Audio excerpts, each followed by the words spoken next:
گلی میدان حسن اور دلکشی میں اپنی مثال آپ ہے۔ قدرتی حسن سے مالا مال گلی میدان کی سیر کرا رہے ہیں شہراز احمد شیرازی اپنی اس رپورٹ میں۔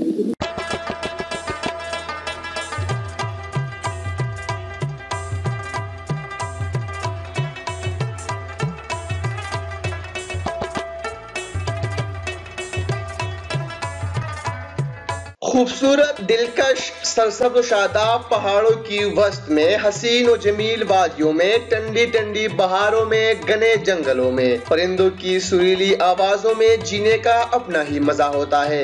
ایسے ہی وادیوں میں 8000 فیٹ کی بلندی پر واقع ضلع بٹگرام کے پرفضا مقام گلے میدان کا شمار بھی ہوتا ہے، جو بٹگرام بازار سے 5 جبکہ کرک بازار سے 2 گھنٹے کی مسافت پر واقع ہے اور خوبصورتی اور قدرتی حسن سے مالا مال ہے۔ یہاں کے سرسبز و شاداب اور برف پوش پہاڑ، خوبصورت میدان، اونچے اونچے درختوں سے بھرے ہوئے جنگلات، ٹھنڈی ٹھنڈی ہواؤں میں مست گھومتے ہوئے انسان کو قدرتی خداوندی کا احساس دلاتا ہے۔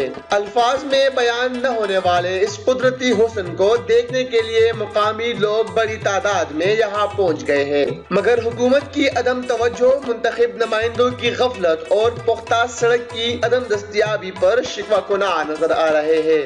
ہمیں اس ایریا کا پہلے پتہ نہیں تھا، ہمیں تو گوگل کے تھرو پتہ چلا کہ یہ بھی کوئی ایریا ہے، تو پھر ہم اس گوگل میپ پہ ہی یہاں پہ آئے ہیں۔ بہت اچھے لوگ ہیں، مہمان نواز لوگ ہیں، بہت اچھے لوگ ہیں۔ سارے لوگوں کو ایسے ہونا چاہیے جیسے کہ یہاں کے لوگ ہیں، اخلاق پسند، نہ کہ تاکہ مسافر جو ہوں ان کو پریشانی نہ محسوس ہو۔ اگر ایک طرف یہاں کے خوبصورت مناظر سیاحوں پر اپنا سحر طاری کر دیتا ہے، تو دوسری جانب یہاں کے باشیوں کی مہمان نوازی، روایتی رقص اور ٹنگ ٹکور کے پروگرامات دن بھر کی تھکاوٹ دور کرنے کا سبب بن کر مزہ دوبالا کر دیتا ہے۔ بنیادی سہولیات سے محروم گلے میدان تک اگر پختہ سڑک بنا دی جائے تو یہ علاقہ پوری دنیا میں متعارف کروایا جا سکتا ہے اور سیاحوں کی توجہ کا مرکز بن سکتا ہے۔